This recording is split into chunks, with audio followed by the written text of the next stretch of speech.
Well, the White House is reacting after Tucker Carlson on Fox News began releasing never-before-seen footage from January 6th. And the lashing out from the left this week has been quite something, calling Tucker a liar for showing what actually happened through video on January 6th. Now, apparently, Kevin McCarthy released 40,000 hours worth of never before seen footage to Tucker Carlson. Kevin's explaining himself today also about why he did that. We're going to look at all of these clips. So first, let's look at how the White House, Karine Jean-Pierre, reacted to Tucker Carlson today, saying, look, he's just not credible. And look, we agree with the chief of Capitol Police and the wide range of bipartisan lawmakers. You heard them all yesterday. You guys reported on it, who have condemned this false depiction of the unprecedented violent attack on our Constitution and the rule of law, which cost police officers their lives. And that's what we saw on that day, on a very dark day, an attack on our democracy. And so we also, as it relates to the Tucker Carlson question, we agree with Fox Nation's own attorneys and executives who have repeatedly stressed in multiple courts of law that Tucker Carlson is not credible when it comes to this issue in particular. And we have, NPR back in September of 2020. They had the following: you literally can't believe the facts Tucker Carlson tells you. So say Fox's lawyers. Again, in Washington Post, most recently, just a day ago, Fox executive Hannity Carlson shows are not credible sources of news. And so to have said what he said when we saw Capitol police officers lose their lives, or police officers lose their lives, is just shameful. Yeah, so she just recited another January 6th lie multiple times in that soundbite. I'm going to show you exactly how she lied, and we're going to play the clips of Kevin McCarthy explaining why he released this video, as well as the said video. We're going to look at it all. Okay, before we jump all the way into it, shout out to the sponsor of my coverage. We are at war and we are in recession. Two things the government doesn't want you to know, but it's only a matter of time until cracks start to show. That's why you need to protect yourself and your family, because things will get worse. Fortunately, Noble Gold Investments is here to help you. You've worked too hard to build up your savings and investment to see it all crushed to bits. A precious metals IRA with Noble Gold Investments checks all the boxes to keep you safe. And this month, they're giving away a beautiful Gold Eagle bullion coin with every qualifying IRA of $50,000 or higher. Stop worrying and visit noblegoldinvestments.com. That's noblegoldinvestments.com. You can't go wrong with Noble Gold Investments. There's always a risk with any investment, there's no guarantee of any kind. Checking your comments here. Good to be live with you. Thanks for the shout out. So Karine Jean-Pierre just said that Tucker Carlson is not credible. And basically, it's a crying shame that he's doing this, but releasing video of what actually happened January 6th when there's officers who died. And one of the things that Tucker released was video of Officer Brian Sicknick. I guess if you look at the timelines, it proves that he did not die when the media said he died. Brian Sicknick actually died the following day of natural causes. So we're going to break down this lie and we're going to show what Tucker released. Here is a little bit of what Tucker released. To this day, media accounts describe Sicknick as someone who was, quote, slain on January 6th. The video we reviewed proves that is a lie. Here is surveillance footage of Sicknick walking in the Capitol after he was supposedly murdered by the mob outside. By all appearances, Sicknick is healthy and vigorous. He's wearing a helmet, so it's hard to imagine he was killed by a head injury. Whatever happened to Brian Sicknick was very obviously not the result of violence he suffered at the entrance to the Capitol. This tape overturns the single most powerful and politically useful lie that Democrats have told us about January 6th. And it was indeed a lie. The January 6th committee knew perfectly well that Brian Sicknick was walking normally through the Capitol after he was supposedly murdered by Trump supporters. And they know that because they saw this tape. We can be sure because the footage contains an electronic bookmark that is still archived in the Capitol's computer system. That means that investigators working for the Democratic Party reviewed this tape.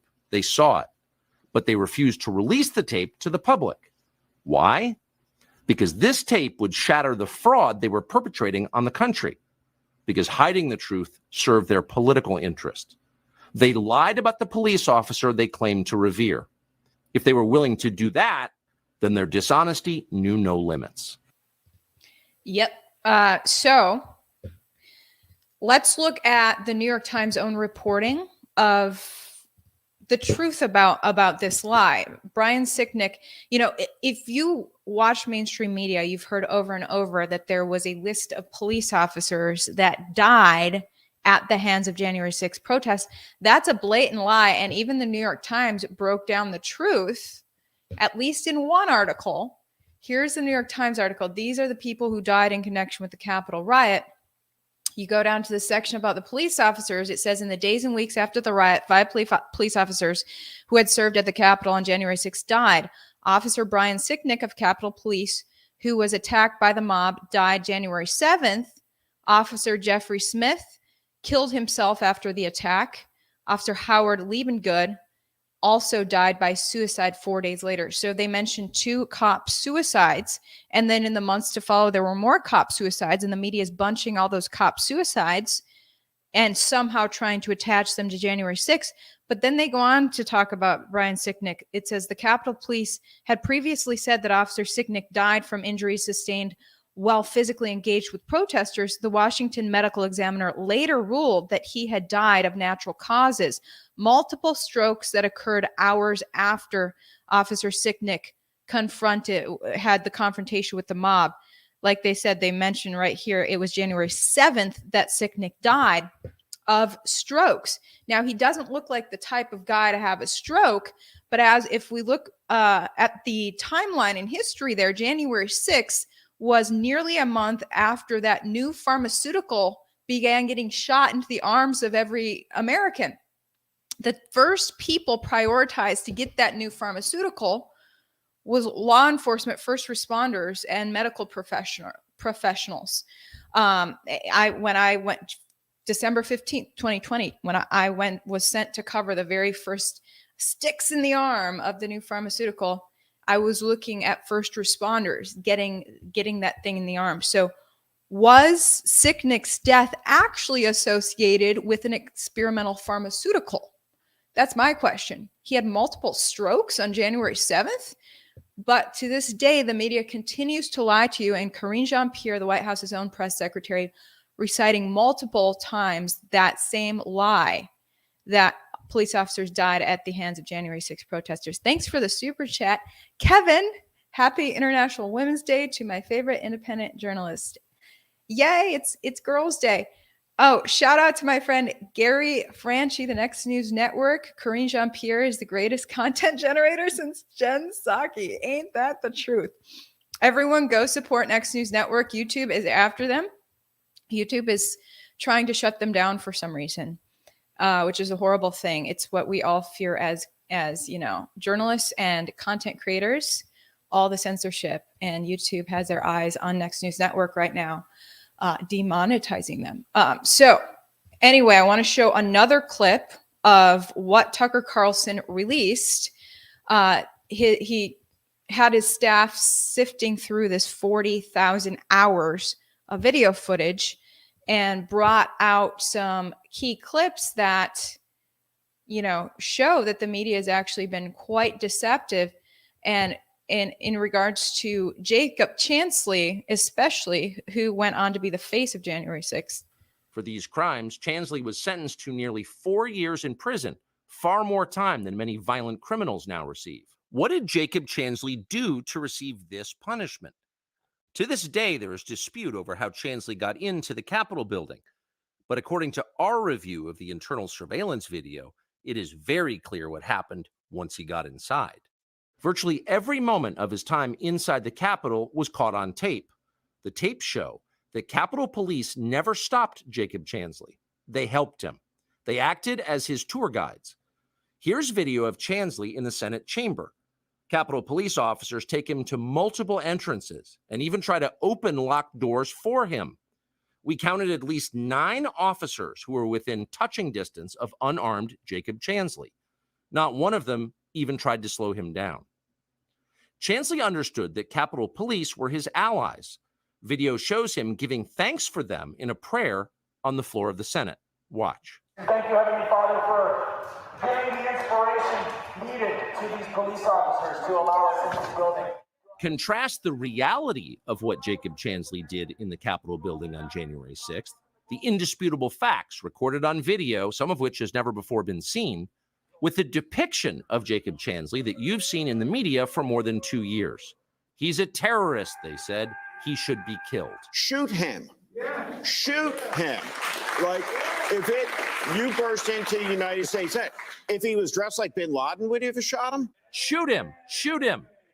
It makes you wonder, who are the violent extremists here? Not Jacob Chansley. And the video proves that. But you would never have known from the media coverage. The people sitting in the chairs need to be sitting in a jail cell. Chansley is in a jail cell. He's been there for months. If he was, in fact, committing such a grave crime, why didn't the officers who were standing right next to him place him under arrest? Until now, no one could even prove that even happened. But it did.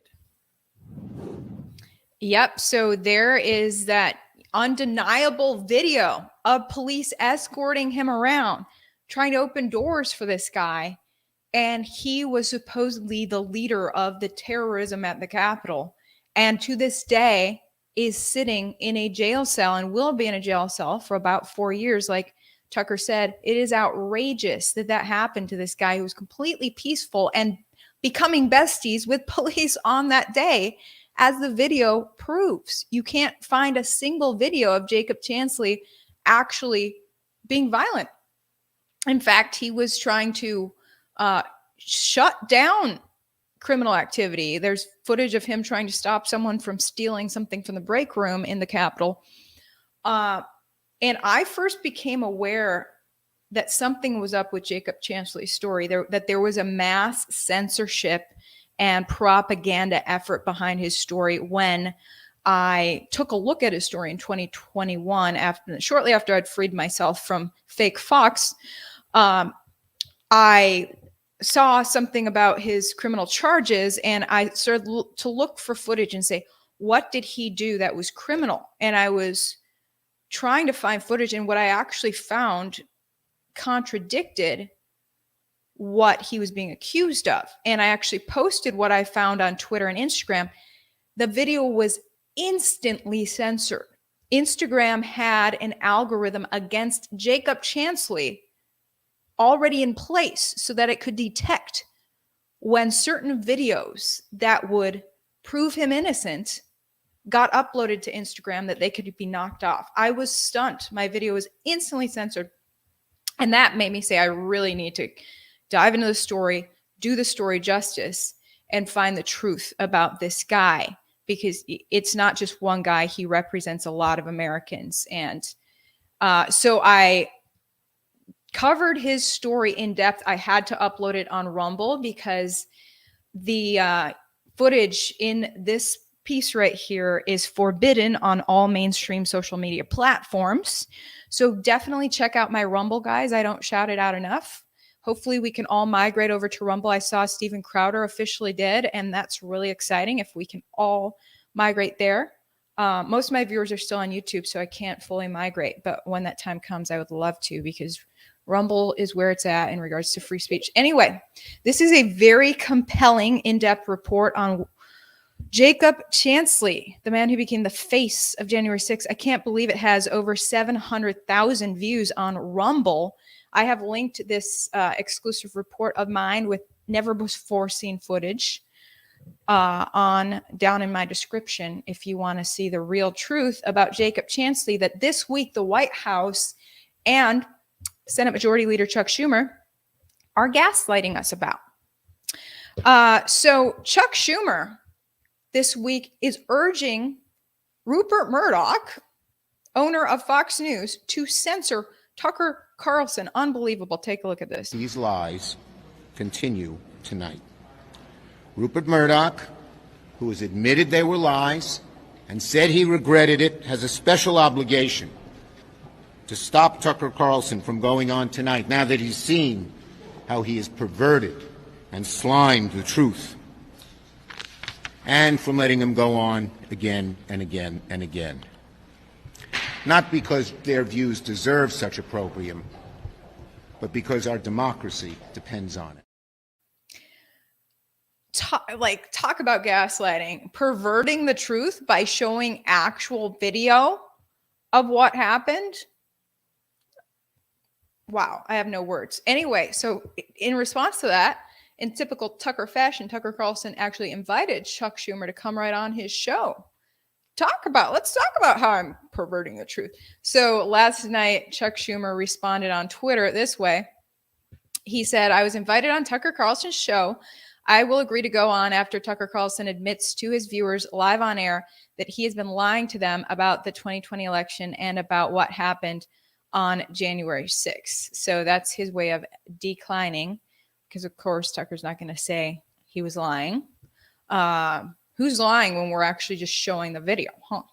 But, people are saying, well, Tucker selectively edited things to make them look more peaceful than they were. Like, I think we all get at this point that there were small factions of violence in regards to pushing and shoving between cops and protesters.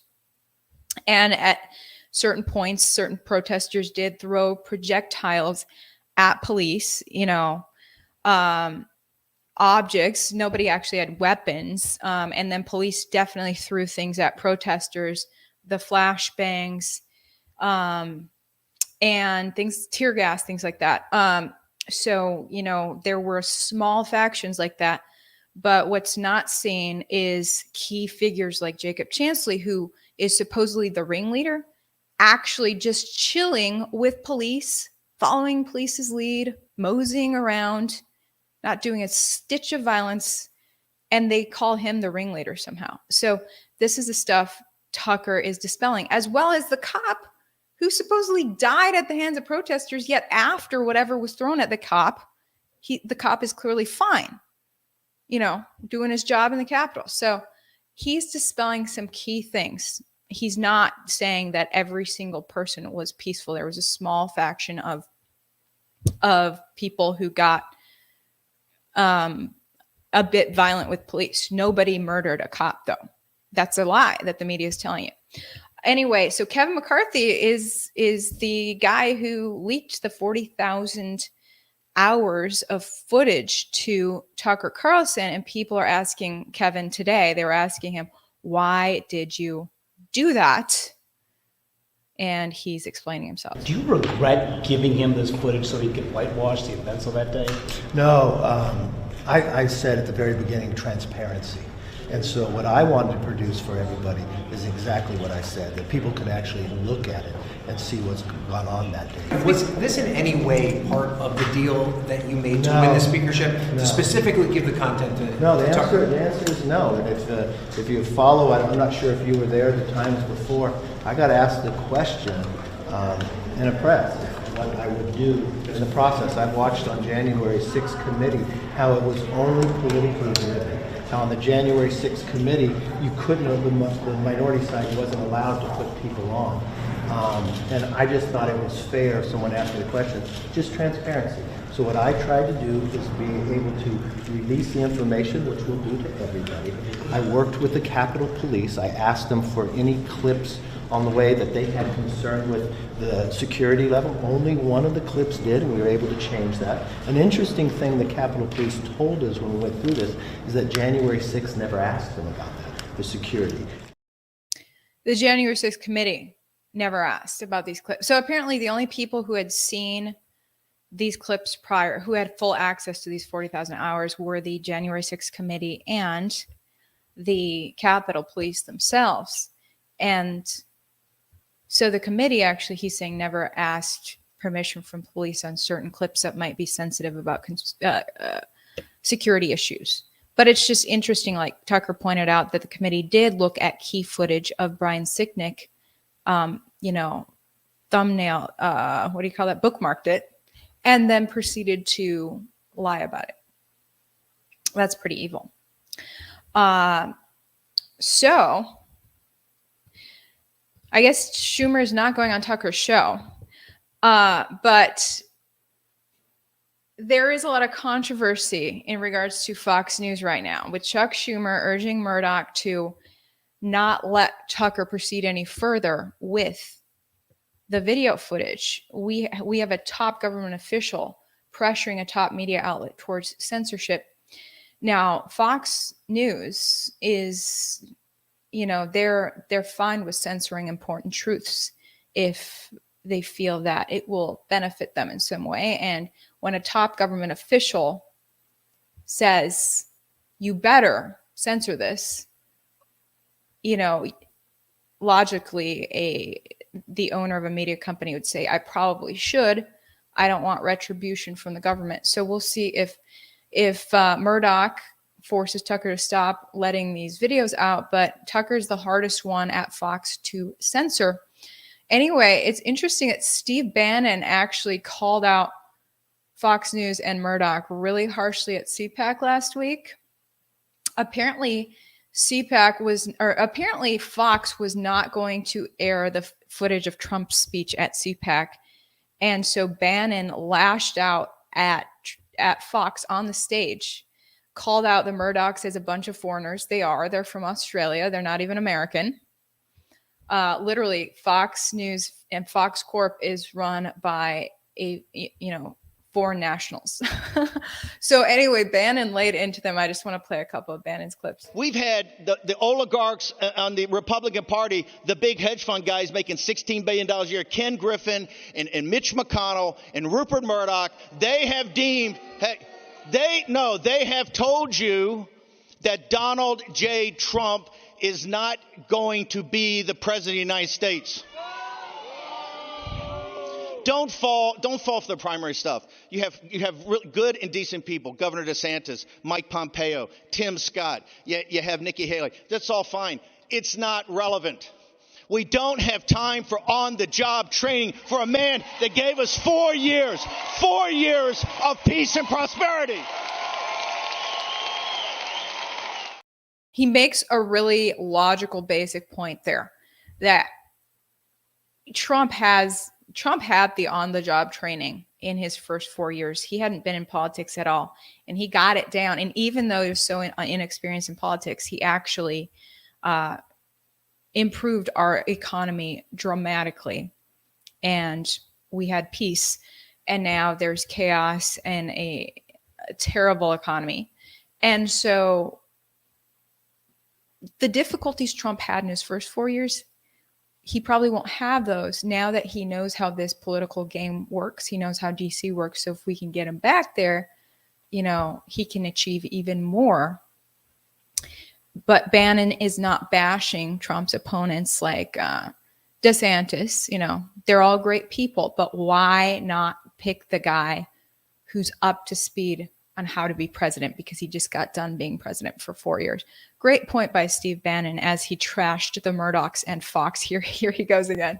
Show us what the Murdochs, a bunch of foreigners, have given us. What have they given this country? Nothing. They don't respect you. Read the depositions. The deposition, they have a fear, a loathing, and contempt for you. And you're the ones that can make changes. And old man Murdoch, while you're at it, why don't you no more softball interviews to the guys running against him and no more infomercials? Okay? Play it straight. You play it straight. Donald Trump's going to win the primary, and Donald Trump's going to win the presidency. Yeah, that was MSNBC playing clips of Steve Bannon. They were saying that what led Bannon into this tirade against Fox News is this current lawsuit filed by a certain machine company we can't talk about here. The machine company sued Fox for about $1.6 billion, something outrageous. And now that discovery has been happening, more details are coming out about what really went on in the inner workings of Fox. And it's been discovered that apparently Rupert Murdoch said that he believed that whatever Trump was pushing in regards to a flawed election was bogus, and Murdoch did not like that his own on-air talent were pushing Trump talking points. And so Bannon is lashing out about that. Basically, the court filings appear to say that Murdoch wanted to censor election information to begin with, which as an insider within Fox Corp at that time, I definitely felt the push to not cover flaws in elections. It was really strange. So, like, don't even cover evidence. Not only Trump's accusations, but don't cover the actual evidence either. Just hide it all because it's a Trump talking point. Fox is just as dirty as CNN in regards to Trump talking points, and they're really in a pickle right now because they're walking this delicate tightrope. And before I left Fox Corp, I actually got drinks with one of the executives at my station who would do weekly calls with Fox Corp in New York. I was based in Houston, and my Houston executive guy, I got drinks with him. He would do weekly calls with Fox Corp in New York, and he told me that Fox was in a weird state where it was trying to please both sides, Democrats and Republicans. And Fox was trying to get away from the Trump talking points, as revealed in Ed Henry's lawsuit against Fox News. And so every call, every week, the Fox Corp people in New York would be,